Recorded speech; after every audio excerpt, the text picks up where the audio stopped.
जय हिंद बच्चों। हम कक्षा 9 का हिंदी क्षितिज गद्य खंड का पाठ 1 दो बैलों की कथा पढ़ रहे हैं। तो इसके अगले भाग में देखते हैं क्या है।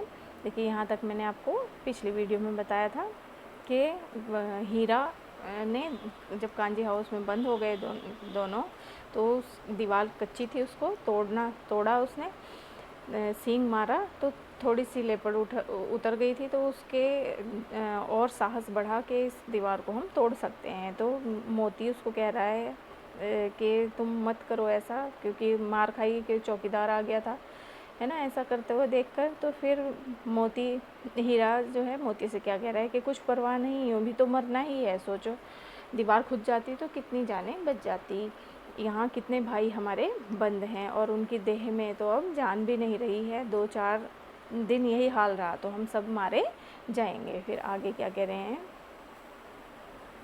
हाँ, यह बात तो है। अच्छा तो ला फिर मैं भी जोर लगाता हूँ। मोती कह रहा है कि मैं भी जोर लगा। मोती ने भी दीवार में उसी जगह सींग मारा। थोड़ी सी मिट्टी गिरी और फिर हिम्मत बढ़ी। और फिर जब मिट्टी गिरी तो उनकी हिम्मत बढ़ गई। फिर तो वह दीवार में सींग लगा कर इस तरह जोर करने लगा मानो किसी प्रतिद्वंदी से लड़ रहा है। क्या वो दीवार पे बार बार सींग से चोट कर रहा था, जैसे कि प्रतिद्वंदी मतलब कोई मुकाबला करने वाला, कोई सामने उससे मुकाबला कर रहा है, तो प्रतिद्वंदी वो सामने किसी से लड़ रहा है। तो इस तरह से वो उस पर दीवार पर चोट करने लगा। आखिर कोई 2 घंटे की जोर आजमाई के बाद दीवार ऊपर से लगभग एक हाथ गिर गई। ठीक है ना, एक हाथ के बराबर वो दीवार जो है टूट कर गिर गई। खूब देर तक दोनों ने सींग मारे उसमें, तो वो दीवार टूटकर कच्ची दीवार गिर गई। उसने दूनी शक्ति से दूसरा धक्का मारा तो आधी दीवार गिर पड़ी। अब जब और शक्ति लगाई उसने, मोती ने, तो जो दीवार थी आधी दीवार गिर गई, कच्ची दीवार गिर गई। दीवार का गिरना था कि अधमरे से पड़े हुए सभी जानवर चेत उठे। ठीक है ना। अब क्या हुआ, जैसी दीवार गिरी तो जो वो सब लेटे हुए थे, जिनके शरीर में जान नहीं थी, जानवर और भी जो थे वहाँ पर, वो सब चेत उठे, मतलब एकदम से उठ खड़े हुए। तीनों घोड़ियाँ सरपट भाग निकली। तीनों घोड़ियाँ वहाँ पर थी, वो भाग गई। फिर बकरियाँ निकल गई। फिर उस जो दीवार टूटी थी थोड़ी सी, वहाँ से पहले घोड़ियाँ भागी, फिर बकरियाँ भागी। इनके बाद भैंसे भी खिसक गए। भैंसे जो थे वो भी खिसक गए, पर गधे अभी तक ज्यों के त्यों खड़े थे। जो गधे थे वहाँ पर बंद, वो ज्यों के त्यों खड़े थे। हीरा ने पूछा, तुम दोनों क्यों नहीं भाग जाते? प्रश्न चिन्ह लगा हुआ। एक गधे ने कहा, जो कहीं फिर पकड़ लिए जाए, अगर फिर हमें पकड़ लिए जाए तो क्या हर्ज है? हर्ज मतलब हर्ज है कि क्या हर्ज है? अभी तो भागने का अवसर है, कि अभी भागने का अवसर है तो भाग जाओ। कि हर्ज मतलब परेशानी क्या है? तुम अभी अगर अवसर है, मौका है तो भाग जाओ यहाँ से। हमें तो डर लगता है, हम यहीं पड़े रहेंगे। अब गधे कह रहे हैं हमें डर लगता है, हम तो यहीं पड़े रहेंगे। ठीक है। आधी रात से ऊपर जा चुकी थी। दोनों गधे अभी तक खड़े सोच रहे थे कि भागें या ना भागें, और मोती अपने मित्र की रस्सी तुड़ाने में लगा हुआ था। तब वह हार गया तो हीरा ने कहा, तुम जाओ, मुझे यहीं पड़ा रहने दो, शायद कहीं भेंट हो जाए। ठीक है ना। अब वो मोती हीरा की रस्सी तुड़ा रहा है, तो हीरा कह रहा है कोई बात नहीं, तुम लोग भाग जाओ, मुझे छोड़ दो यहीं, फिर शायद हम फिर मिल जाएंगे कहीं। मोती ने आंखों में आंसू लाकर कहा, तुम मुझे इतना स्वार्थी समझते हो हीरा? हम और तुम इतने दिनों साथ रहे हैं, आज तुम विपत्ति में पड़ गए तो मैं तुम्हें छोड़कर अलग हो जाऊं? ठीक है ना, कि तुम मुझे इतना स्वार्थी समझ रहे हो कि मैं अपने स्वार्थ के लिए तुम्हें छोड़कर यहाँ से चला जाऊँगा। तो उसकी मोती की आंखों में आंसू आ गए हैं। ठीक है ना। फिर आगे क्या कह रहे हैं।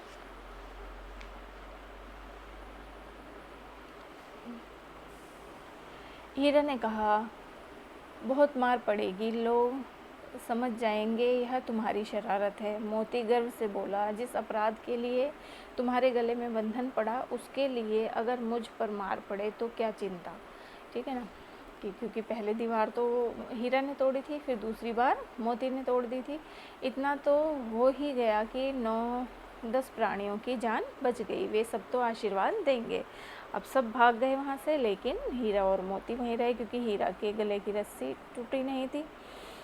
हीरा जिस रस्सी से बंधा था वो टूटी नहीं थी, तो मोती भी वहीं पर था। तो मोती कह रहा है कि चलो इतना तो सब्र है कि जो और जानवर थे उन्हें हमने यहाँ से निकाल दिया इस कांजी हौज से, तो वो कम से कम तो हमें आशीर्वाद देंगे, है ना। फिर आगे कह रहे हैं, यह कहते हुए मोती ने दोनों गधों को सींग से मार मार कर बाड़े से बाहर निकाला और तब अपने बंधु के पास आकर सो गया। ठीक है, अब क्या हुआ कि मोती तो खुला हुआ था और उसने वो जो दो गधे थे, क्योंकि वो सोच में पड़े हुए थे कि भागें या नहीं भागें, तो उन्हें सींग मार मार कर उन दोनों को भी उस दीवार से बाहर निकाला और बंधु अपने भाई के पास, जो मतलब उसका भाई जैसा ही था, उसके पास आकर सो गया। भोर होते ही मुंशी और चौकीदार तथा अन्य कर्मचारियों में कैसी खलबली मची, इसके लिखने की ज़रूरत नहीं, बस इतना ही काफ़ी है कि मोती की खूब मरम्मत हुई और उसे भी मोटी रस्सी से बांध दिया गया। कि अब जो चौकीदार और वहाँ के कर्मचारी थे, उन्होंने जब देखा कि सारे जानवर भाग गए हैं, तो उनमें कैसी खलबली मची, इस बारे में लेखक मुंशी प्रेमचंद जी कह रहे हैं कि लिखने की ज़रूरत नहीं, बस इतना कहना काफ़ी है कि क्या हुआ कि मरम्मत मतलब मारा गया मोती को, और मारा गया और मोटी रस्सी से बांध दिया गया। एक सप्ताह तक दोनों मित्र वहाँ बंधे पड़े रहे। किसी ने चारे का एक तृण भी ना डाला। तृण मतलब एक छोटा सा तिनका भी उनको नहीं दिया। एक हफ्ते तक वो भूखे वहाँ बंधे रहे। एक बार पानी दिखा दिया जाता था, यही उनका आधार था। दोनों इतने दुर्बल हो गए थे कि उठा तक न जाता था। ठठरियाँ निकल आई थी। ठठरियाँ मतलब हड्डियाँ निकल आई थी। ठीक है, बहुत कमज़ोर हो गए थे। जब किसी को खाना पानी नहीं मिलेगा, सिर्फ पानी दिया जा रहा था उनको पीने के लिए, और वो इतने कमज़ोर हो गए थे कि उनकी हड्डियाँ, ठठरियाँ मतलब हड्डियाँ निकल आई थी। ठीक है, दुर्बल हो गए थे। इसके बाद क्या हुआ, एक दिन बाड़े के सामने डुग्गी बजने लगी और दोपहर होते होते वहाँ 50-60 आदमी जमा हो गए। तब दोनों मित्र निकाले गए और उनकी देखभाल होने लगी। लोग आकर उनकी सूरत देखते और मन फीका करके चले जाते। ऐसे मृतक बैलों का कौन खरीदार होता, क्योंकि वो कांजी हाउस था, वहाँ से जानवरों को बेचा भी जाता था। तो अब सिर्फ ये दोनों ही बचे थे, तो डुगडुगी बजी। डुगडुगी मतलब एक डमरू सा होता है, उससे बजा कर के ये यहाँ पर पशु हैं, 2 बैल हैं, इनको बेचा जा रहा है। तो उनको बाहर निकाला गया और 50-60 आदमी उनको देखने के लिए भी आए, जमा हुए कि इनको ख़रीद कर ले जाएंगे। लेकिन ऐसे उनकी हालत इतनी ख़राब थी, उनकी सूरत देखकर मन फीका हो जाता था कि उनको, लोगों को भा नहीं रहे थे कि इनको हम ख़रीद कर ले जाएं, क्योंकि बहुत कमज़ोर हालत में थे, है ना। कि ऐसे मृतक बैलों का कौन खरीदार होगा, प्रश्न चिन्ह लगा हुआ है। तो सहसा एक दड़ियल आदमी, उनकी जिसकी आंखें लाल थीं और मुद्रा अत्यंत कठोर, आया और दोनों मित्रों के कूल्हों में उंगली गोदकर मुंशी जी से बातें करने लगा। ठीक है ना। अब क्या हुआ कि एक दड़ियल, दाढ़ी वाला आदमी था, दाढ़ी लंबी लंबी थी उसकी, तो वो आया और उसकी आंखें कैसी थी, लाल हो रही थी, और उसकी मुद्रा अत्यंत कठोर थी, मतलब वो बहुत खड़ूस दिख रहा था देखने में। तो दोनों मित्र जो हीरा और मोती थे, दोनों के कूल्हों में उंगलियां गड़ाकर वो फिर मुंशी से बात करने लगा। उसका चेहरा देखकर अंतर ज्ञान से दोनों मित्रों के दिल कांप उठे कि उसका चेहरा इतना कठोर था, भयंकर लग रहा था। तो दोनों मित्र जो है डर से कांपने लगे। वह कौन है और उन्हें क्यों टटोल रहा है, इस विषय में उन्हें कोई संदेह ना हुआ, क्योंकि क्या था कि मार भी दिया जाता था बैलों को, जानवरों को, है ना। तो वो दोनों डर रहे थे कि हमें मार ना दिया जाए, काँप रहे थे। वह कौन है और उन्हें इस तरह से टटोल कर उनको मतलब उनके शरीर में उंगलियां घुसा घुसा कर उनको देख रहा है, तो ये ऐसा क्यों कर रहा है, इस विषय में उन्हें कोई संदेह ना हुआ। दोनों ने एक दूसरे को भीत नेत्रों से देखा और सिर झुका लिया। ठीक है ना, भीत मतलब डरी हुई आंखों से एक दूसरे को देखा और अपने नेत्र मतलब आंखें उन्होंने झुका ली, डरी हुई आंखों से देखकर, और फिर नीचे झुका लिया सिर। हीरा ने कहा, गया के घर से नाहक भागे, अब जान ना बचेगी। ठीक है ना, कि अब हम मार दिए जाएंगे। तो मोती ने अश्रद्धा के भाव से उत्तर दिया, कहते हैं भगवान सबके ऊपर दया करते हैं, उन्हें हमारे ऊपर क्यों दया नहीं आती। ठीक है ना। अब जैसे भगवान के ऊपर श्रद्धा रहती है तो वो अश्रद्धा मतलब उनके मन में श्रद्धा भाव नहीं था, और ये कह रहे हैं कि सुना है कि भगवान सबके ऊपर दया करते हैं, लेकिन हमारे ऊपर दया क्यों नहीं कर रहे हैं, क्यों नहीं दया इनको आ रही है क्या। वो सोच रहे हैं कि हम गया के घर से बेकार ही भागे, कम से कम वहाँ ठीक तो थे, लेकिन अब तो ऐसा लग रहा है कि ये दड़ियल हमें मार ही डालेगा।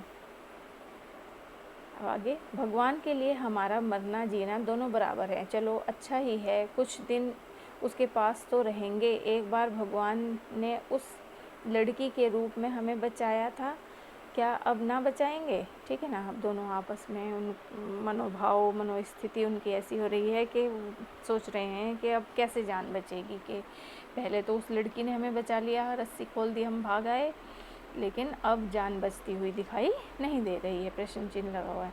यह आदमी छुरी चलाएगा, देख लेना, है ना, कि ये हमें छुरी से काट कर मारेगा। तो क्या चिंता है, मांस खाल सींग हड्डी सब किसी न किसी काम आ जाएंगे, कि ये अब हमें मार देगा तो हमारा मांस, हमारी खाल, हमारे सींग, हमारी हड्डियाँ किसी न किसी काम तो आ ही जाएंगी।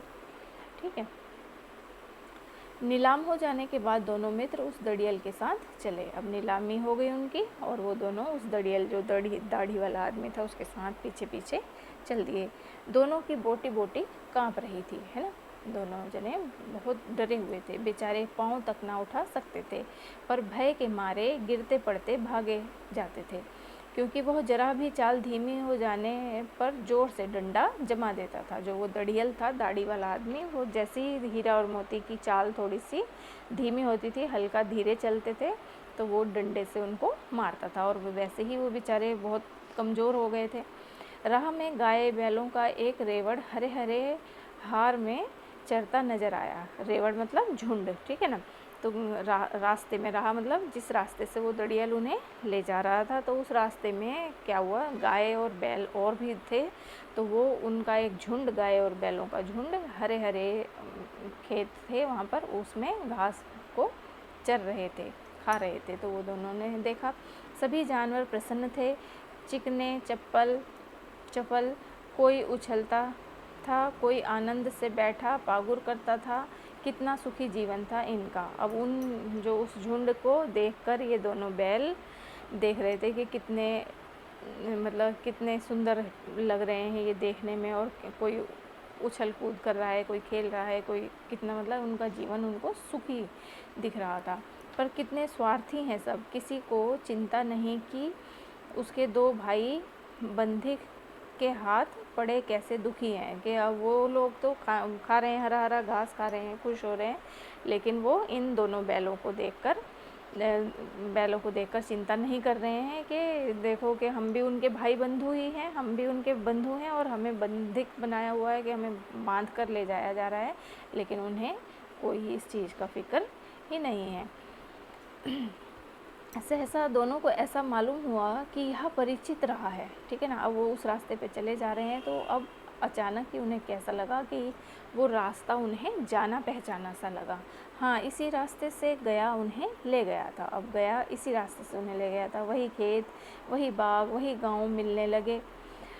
प्रति क्षण उनकी चाल तेज होने लगी। अब क्या हुआ, जैसे जैसे समय बीतता जा रहा था, तो हर क्षण उनकी चाल जो है तेज होने लगी, क्योंकि वो रास्ता जो था उनको पहचाना हुआ सा लगने लगा। सारी थकान, सारी दुर्बलता गायब हो गई। यह लो, अपना ही हार आ गया। ठीक है ना, कि अपना जो जहाँ वो रहते थे झूरी के पास, वो घर जो है उनका आ गया। इसी कुएं पर हम पुर चलाने आया करते थे। यही कुआं है, कि उस कुएं से पानी निकालने के लिए भी बैलों का प्रयोग किया जाता था ना, तो कि इसी पुर पर हम पानी निकालने के लिए भी आया करते थे। तो ये वही कुआं है। तो उन्होंने वो रास्ता और वो जगह पहचान ली।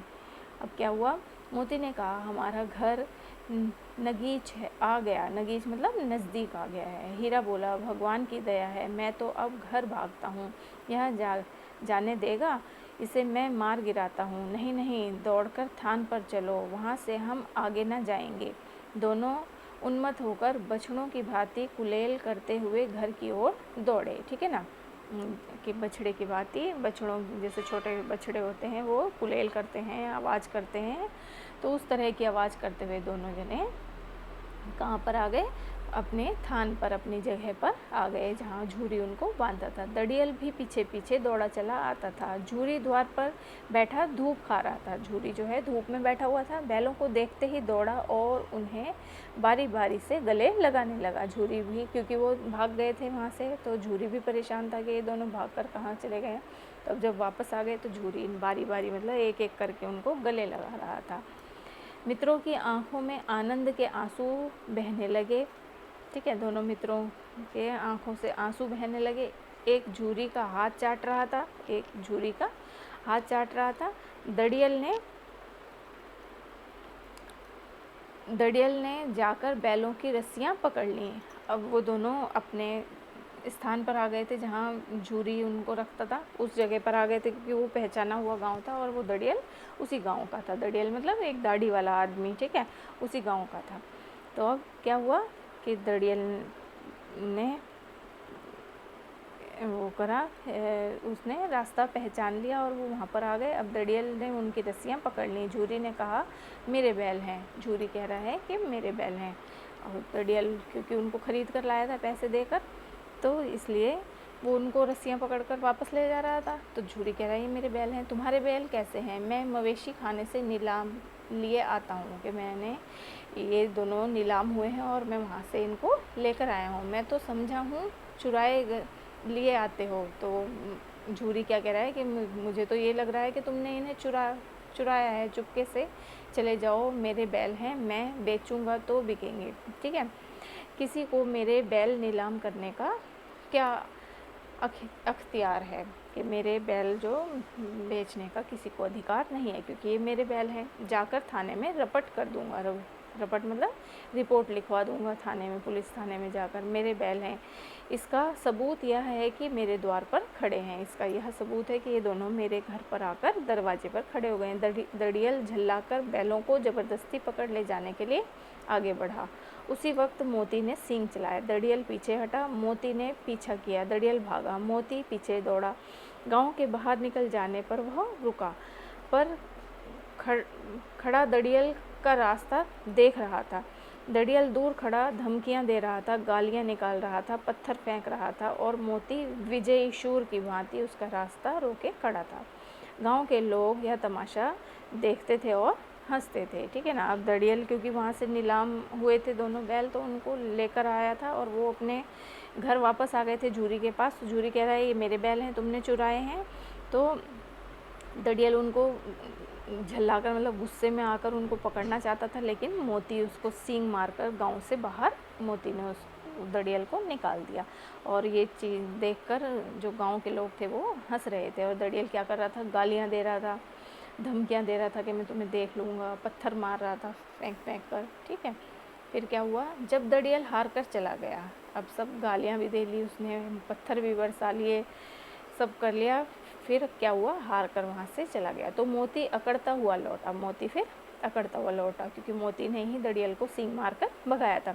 हीरा ने कहा, मैं डर रहा था कि कहीं तुम गुस्से में आकर मार ना बैठो, कि मुझे डर लग रहा था कि तुम कहीं गुस्से में उसको सींग मार ही ना दो। अगर वह मुझे पकड़ता तो मैं बेमार ना छोड़ता। ठीक है, मैं बेमार ना छोड़ता, अगर वो मुझे पकड़ लेता तो मैं उसको बिना मारे छोड़ता नहीं।